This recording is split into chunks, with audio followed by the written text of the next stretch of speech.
যে নীতি, আচরণ, চিন্তা এবং কর্ম মানুষকে মানবিক রাখে, জীব এবং সমাজকে কল্যাণের পথে ধরে রাখে, সেটাই ধর্ম। ধর্ম মানে শুধু ধর্মীয় অনুষ্ঠান, জাতি, গোত্র কিংবা ঠাকুরের সামনে প্রার্থনা করা নয়। ধর্মের অর্থ হল মনের উন্নতি, সত্য, ন্যায়, করুণা, নিষ্ঠা এবং নৈতিকতা। যেমন আগুনের ধর্ম হল জ্বালানো, জলের ধর্ম হল শীতলতা এবং আর্দ্রতা, মানুষের ধর্ম হল মানবিকতা, দয়া, ক্ষমা এবং করুণা।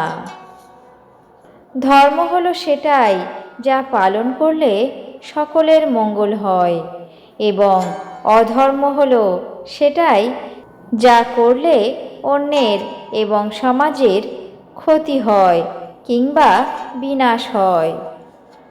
অধর্মের মধ্যে মিথ্যা, অন্যায়, নিষ্ঠুরতা, লোভ, রাগ, হিংসা এবং অন্যের ক্ষতি করাকে বোঝায়, যা সমাজকে ভেঙে চুরে শেষ করে দেয়, জীবনকে এবং জীবকে কষ্ট দেয়, যা নিজের এবং অন্যের পতন ঘটায়।